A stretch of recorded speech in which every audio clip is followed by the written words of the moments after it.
people that talk so black, but then they sleep white. I'm like, ugh. Well, have you ever dated a white woman? Yeah, I have once. I dated one once. How did that go? When I was younger. Yeah, it was alright. Hey guys, and welcome to Little Black Book 91. We're talking to you guys about John Boyega. He caused a scene on the internet when he spoke about having his preference of dating a black woman. Specifically, 75% melanin, he said, and above can apply. Okay, and I want to talk about the reason why white women and white men would have a problem with John Boyega's decree, which he's actually been doing for quite a while. John Boyega symbolizes something that a lot of black actors probably do not actually symbolize, and that is that I'm exclusive and I'm ready to support pro-black projects. I'm ready to do pro-black projects, even if that means that I lose out in certain areas. This was actually encapsulated beautifully during the whole Star Wars saga situation when he spoke up against Disney, when he also spoke in the London in the riots as well, when the George Floyd stuff was going on as well in UK when they were marching and stuff. He spoke up eloquently then. He spoke up also during the pandemic when, you know, and I'll show you a clip of that actually as well. During the pandemic when he told, listen, I basically hate all racist white folk. Okay, it was an epic moment. That guy blew up, and I actually spoke about this when it actually happened at the time. So if you want to watch those videos, just type in John Boyega Little Black Book. You'll see some of the videos I've done around John Boyega. Really want to celebrate this guy. I really want to celebrate this guy, as well as talk about what conversation he had recently on the Breakfast Club.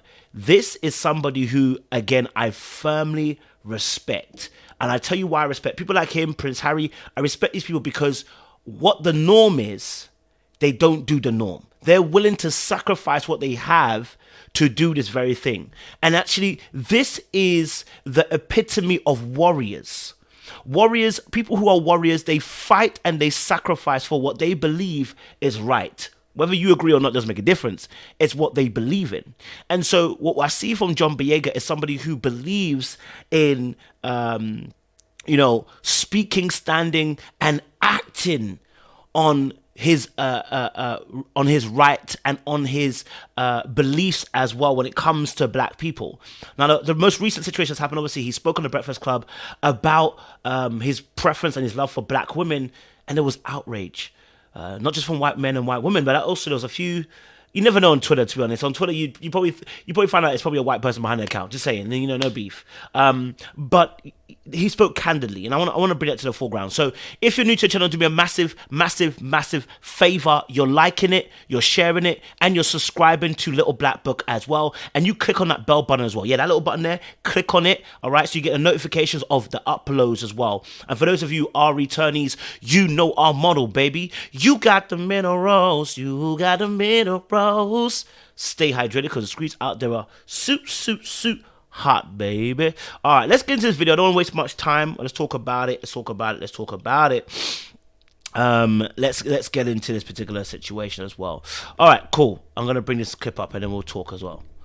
Right, but we were just chilling. You know what I mean? It wasn't nothing serious like that. So, but naturally, Could you bring a stormtrooper home? Stormtrooper. That was mad. First and foremost, with John Boyega discussing it with Charlemagne, they were talking about, basically, let me give you context. I just realized I didn't give a context because I put it in the middle of the clip. What they're discussing at this point here is that John Boyega is talking about how his preferences are black, and then he questioned Charlemagne as well, like, you're a brother, right? You black. And I love how he asked Charlemagne to make sure, like, Charlemagne said, yeah, I've been a black woman for 24 years, so you good, bro. And he's like, all right, cool. Then he started asking him, Angelique asked him, have you ever dated a white woman? Okay? Have you ever dated a white woman? Okay? And when she asks that question, he then goes and says, yes, I've dated one white woman, and, et cetera, et cetera. So that's just the little context, just so you're up to speed. I've said it openly. It's just a preference. Like I like my women black, and I feel just separate from a political statement or anything like that. It's just they fine as hell. They melanin levels got to be over 75%. You know what I mean? Thickness got to be there. Style got to be there. We got to laugh at the same jokes. We got to bump to the same music. It's just got to be a flow. That's right. You know what I mean? So yeah. And you can't have conversations about white supremacy tearing apart black families, but you're not even trying to create your own. I'm trying to have them conversations where I can talk behind closed doors. Like, I'm trying to say, woman, I don't. And she's like, yeah, baby, yeah, you right. John Boyega, my guy. Listen, I actually love this guy, man, in terms of what he stands for. I love a good rebel, and I love somebody who can stand up for what they believe in as well. So what is really empowering about this conversation is we have to be okay with saying I love my own. I've got no beef with anybody who wants to date anybody else outside of race, so long as you're not denigrating and degrading your own, right? So I really think it's powerful when black men can come on the screen, men who have achieved things, men of status, men of power, men of renown, men that are respected, can come on the screen and tell us, my preference is black. Because let me tell you something, first and foremost, as we're talking about the real reason why white men and white women feel some type of way about this situation, especially on Twitter, it's because of this, right? John Boyega is a special guy. He's renowned. He has got status. He has power. He has some wealth as well. And due to our history of being enslaved, whether you're British, whether you're American, whether you Brazil, we've been enslaved, right? Due to the course of time. What has happened is that the Europeans, specifically European white, okay, had an idea for how to break us. And one of the ways to do that is to center our lives around white supremacy, or should I say around whiteness being the rightness, okay? We don't have the right to say no. This is where it comes from, right? Because remember, you're a slave and a field nigger. I'm quoting that, field nigger. That's what you are. You don't have the right to say no. Neither do you have the right to create your own identity, because creating your own identity means you have power. This is why when you look back at some of the history, you realize why they raped black women, right? In order to, one, dilute, but two, also at the same time to show they had power over us, right? So when a black man in a white world, let's be very frank, when a white world speaks up and says, okay, that I choose black, you have begun a process of touching on the ego, the entitlement that they have. And I want to put it this frankly, the same thing, and just to give an idea of how this works, when people have power and they've had it for a very long time, they tend to have pride, privilege, and entitlement. Black men will tell you that some black men will tell you, we don't have no entitlement over black women. You do. You have some privilege. Just being a man makes you privileged in this world. Yes, you don't have it over white men and white women, but you do have a black women, right? There are hierarchies. So I know exactly what entitlement and privilege and pride looks like because I've been a black male. When you're in a world where it's run and its system is governed by those in power who are of the white ethnic race, if I want to call it that, if I can put it that way. You can correct me if you want in the comment section. Of the Caucasian, sorry, I should say, right? They are used to us having to bend the knee for them in the system. So you get to a certain level, you have to play ball according to them in order to make something of yourself. So when that field nigger decides that he's not playing that game no more, it touches a nerve. The same way when we talk about, quote unquote, some aspects of feminism, how men get very annoyed about women when they say they want to be independent. When women say, I don't want to center my whole life around men, I don't want the center focus to be around men, how men flare up. It's the same privilege and entitlement and pride that they have too. So if you can understand that from that perspective, then you'll be able to understand how this works from a race perspective, because it's about hierarchy. And so, to put it in more simple format, it's almost like being an older brother or older sister, and your younger sibling tries something. You let them know, hey, this is where the power lies. My friend, I'm the older sibling. You know I'm in charge. Don't try that kind of thing, right? It's a pride, it's a privilege, it's entitlement. Okay. So when John Boyega says, obviously, I want a woman that's black, and I want her to be, I'm choosing about 75% melanated. I need her to be of that particular level. It causes an uproar, because what he's saying is, no matter what, it don't matter how good you think you are, I'm not choosing you. I'm going to always choose a black woman. So what he really is, what's really being received by those in power is he's rejecting us. He's not allowed to reject us. He's not allowed to reject us.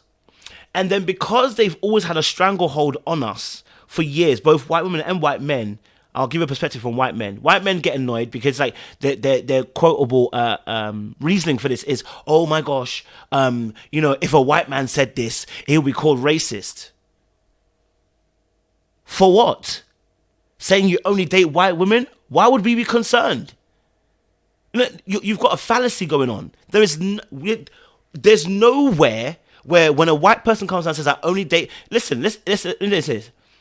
If President Trump comes out and says he only dates white women, black people are going to be like, what's it got to do with us?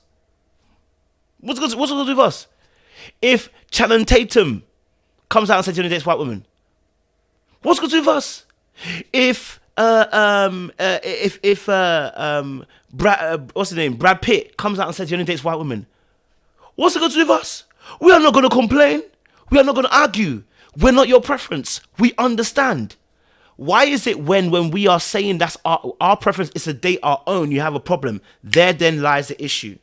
That's your privilege, that's your entitlement, and that's your pride. Right there. If I can catch it right there. You're used to the world being centered around you as a white male, and you don't understand that. By the way, if you're not triggered by it, if you're not a white male who makes this point, don't worry, it's not for you. It's for those who are making these points. The Caucasian male, the moment he starts saying, so why can't we suit right there? Why can't we stop? That's your entitlement. I gave the story the last time as well. I said, as a male, I start to realize how much entitlement I have. I remember I went into the gym and I said there was an only woman section in the gym, and I said to myself, why do women got an only woman section in the gym? Like, why can't I be there? Why do women have to have their own section in the gym? We're all here to gym. I'm not going to do anything. I'm not going to... And I didn't realize there lies my entitlement. I'm used to women, my world, that women center themselves around men. Everything that they do should be centered around men. And you may not realize, because it's like, I don't literally want women to center their whole life around me. That's not what we're saying. It's almost like saying where there's systematic racism. Systematic racism is not you calling me a nigger. Okay? That's not the same thing. We're talking about the fact the system is built so that I have to work that much harder just to do an equivalent of what you do, or to get out of it what you do. And similar enough here, when we talk about an entitlement and pride, it's about the reasoning, right? I was seeing Twitter posts and I was like, what if a white man said this? Nobody cares if you said it. That's the whole point. Nobody cares if you say it, because we're not checking for you. In all honesty, we're not checking for you. So it doesn't make a difference whether if a white woman says, and if a white woman comes out and says, I only date white males, the black men don't give a hoots. We don't care, bro, because that's your preference. And as far as we're concerned, we've never had any power over you. We've never had any hold over you. Therefore, we have no entitlement and privilege and pride to even try and put the same position. But with white folk, they've been in position of power over us. So when we say it, it triggers them because they're used to having a hold over us and everything centering around them. Right? How come you can say nigger and I can't say nigger? That's the entitlement and pride talking again once more. Why would you want to be able to say nigger? It was a term that you used as a power move. You used it to degrade and denigrate and to buck us and to show that there's a level between me and you. So why then, if we take the word and repurpose it, whether you agree with this or not, doesn't make a difference, black folk. I know some people don't like it, but it doesn't make a difference. We're talking about this argument. If we repurpose it and say, actually, this word for us is now going to be a word of endearment and power for us as black folk. If I see my goon, what's up, my nigga, you good? Right? If I use it and repurpose it in that particular way, right? Why is it that the white person wants to say, why can't we say it? You say it in songs, so why can't we say it? That's your entitlement playing up. You cannot say it because there's a history behind the word. That's the whole point. We are not equals. You know that, right? We're not equals, right? You do know that, right? Black folk and white folk are not equal. Look at the system we're in doesn't make us equal. I'll be very, very frank and very honest. Just like men and women are not equal, right? We fight for equity, and that's what we're fighting for at the moment. So when John Boyega says, I need my woman to be 75% melanin and I need her to be thick, and then you see a chorus of WMs and WWs getting annoyed at this moment, more so WMs than actually WWs. I'll be honest with you, it was more to do with WMs. Again, because men, and especially WMs, have a privilege of being at the top of the tree and everything running through them. So no, you can't be independent of them, because how dare you?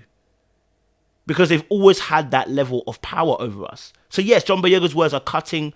John Boyega's words are a problem, because not only does he say it, but he acts it. Listen, this guy sacrificed Disney, right, to go out and speak during the pandemic when there was riots and everything that was going on, right? He decided to speak. Right? We've seen. Do you know what privilege and entitlement and pride looks like? It looks like Ariel, when Ariel is now black, who's a mythical creature, by the way, and is then made to be not even dark skinned black, because that would really set them off. She's brown. Let me put it this way: she's brown. Okay, I want to make that distinction. Okay, if she was dark skinned black, this could have been an even worse war. The fact she's brown, and they had to turn off dislike button on YouTube. Why? I don't know, because at the end of the day, if they dislike it, they dislike it. I personally, if white folk dislike it, they dislike it. We can't now turn off the dislike button because they don't like it. Listen, as far as I'm concerned, I don't like the fact they don't like it, but we can't turn off the dislike button because they decide to dislike. That's the whole point of having like and dislike button. It's that people can choose. Do you get what I'm saying? Right? So they can choose. So we shouldn't also remove the aspect of that. Let them choose. If they decide they want to go and watch the film, they have to go and watch the film. You know what I mean? So, yes, John Boyega's words are powerful. And so the reason why is, and I'll tell you something, last point I'll make as well. I remember a situation some years ago, and I remember making a statement similar to John Boyega in amongst a group of people. And one white lady said to me, well, how come? How can you say your preference is only black people? Like, I'm open. I said, yeah, because I only want to date my own kind. The struggles that I face are many, and they understand that, number one. Number two, we have a culture within that, which, unless you're in the culture, it's very difficult for you to understand some of the things that go on. The way we laugh, the way we joke, the way we move, the way we talk, what food that we eat. There are different aspects of culture that play into my choice as well. And I said, even amongst black people, we are even choosing tribalism in some aspects. African, Caribbean, and within African and Caribbean, within country-wise, sometimes even the city that you're from or the tribe you're from. So it's not just black. It can be even very specific, right? And so, and then she was like, but that's what it feels like, you're basically what she was trying to say, like, in the sense of, like, it's not cool that I'm deciding to do that. And I said to her, it's not cool that you're deciding to get annoyed. You don't get to have an entitlement over my preference. If I want to date black, I'll date black. Thank you very much. I mean, I didn't say that all the way down. I was trying to educate her at a point in time, but I was so stunned by the entitlement. I was confused.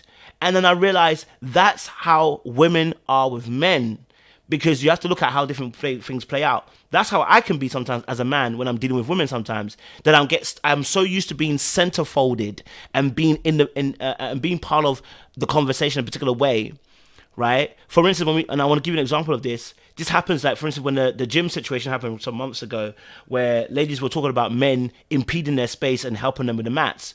And men couldn't understand what was the problem. And the reason why they couldn't understand is because they have pride, they had privilege, and they had entitlement.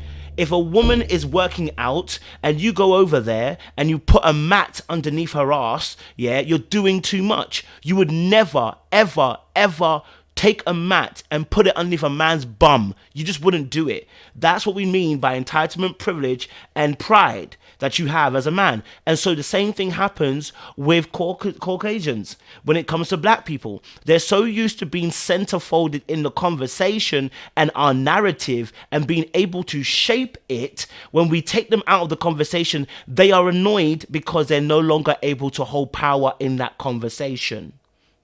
This is not all of them, by the way. This is what we're talking about as a system, a generalization. All right? So let me leave it there, guys. Like, share, subscribe, click on that bell button. Let me know your thoughts as well down below. I appreciate you guys. If you disagree, let me know. If you agree, let me know. It's a real deep conversation. Much love.